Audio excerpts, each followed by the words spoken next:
नमस्कार दोस्तों भारत की राष्ट्रीय भाषा या नेशनल लैंग्वेज क्या हो, इसको लेकर संविधान सभा में काफी गहमागहमी और तल्ख डिबेट हुई। उत्तर भारत के लोग जहां चाहते थे कि भारत की राष्ट्रीय भाषा हिंदी हो, वहीं दक्षिण भारत के लोग इसके साथ खुश नहीं थे। उनका कहना था कि उनकी लैंग्वेज तमिल काफी पुरानी भाषा है, वो लगभग संस्कृत की इतनी पुरानी भाषा है, इसलिए वो हिंदी को लेकर बहुत ज्यादा खुश नहीं थे।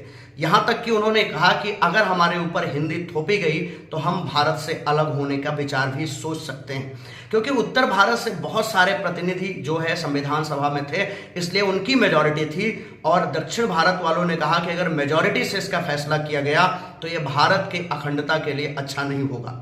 कई सारे लोगों ने यह भी देखा कि जो शुद्ध रूप से हिंदी थी उसको लागू करने में अलग ही कुछ दिक्कत थी, जैसे कि उसके शब्द इतने क्लिष्ट थे कि उसे समझना बहुत मुश्किल था। इसलिए कई लोगों ने हिंदी के बजाय हिंदुस्तानी को, जिसमें कई सारी लैंग्वेज जो कि बहुत सारी विदेशी लैंग्वेज भी थे उसके शब्द मिले हुए थे, उनको भारत की नेशनल लैंग्वेज बनाया जाए। तो कुछ लोग कहते थे कि उर्दू बनाया जाए, कुछ लोग कहते थे पंजाबी बनाया जाए। इस तरह से भारत की अनेक लैंग्वेज को लेकर संविधान सभा में अलग अलग मत हुए।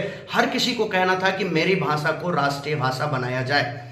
हिंदी भाषियों का एक तर्क यह था क्योंकि पाकिस्तान की नेशनल लैंग्वेज उर्दू है, इसलिए हिंदुस्तान की नेशनल लैंग्वेज हिंदी नहीं होगी तो और क्या होगी।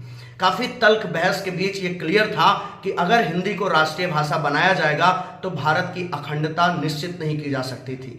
इसीलिए संविधान सभा ने डिसाइड किया कि भारत की नेशनल लैंग्वेज का स्थान ब्लैंक छोड़ दिया जाएगा, अर्थात भारत की कोई भी राष्ट्रीय भाषा नहीं होगी। तो फिर भारत में कामकाज की भाषा क्या होगी, इस पे डिबेट शुरू हुई। और इसके लिए ये अंत में सभी लोग इस बात पे सहमत हुए कि भारत में ऑफिशियली कामकाज की भाषा हिंदी होगी। और इसीलिए संविधान में भारत की राजभाषा के रूप में एक प्रावधान डाला गया। संविधान के भाग 17 में आर्टिकल नंबर 343 से 351, 343 से 351 तक भाग 17 में राजभाषा का हिस्सा है, जिसमें यह लिखा हुआ है कि भारत की राजभाषा हिंदी और उसकी लिपि देवनागरी होगी, लेकिन अगले 15 वर्षों तक अंग्रेजी एक एडिशनल ऑफिशियल लैंग्वेज की तरह काम करेगी, क्योंकि उस समय ज्यादातर लोग हिंदी के साथ बहुत कंफर्टेबल नहीं थे।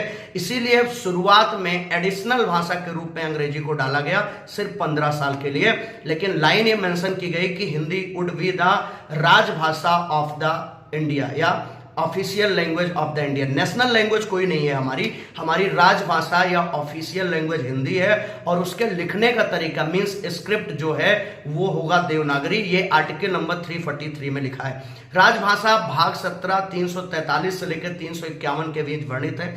आर्टिकल 344 में ये कहा गया कि राजभाषा आयोग का एक गठन किया जाएगा जो राजभाषा के प्रमोशन वगैरह का, उसमें शब्द बढ़ाने आदि का काम करेगी।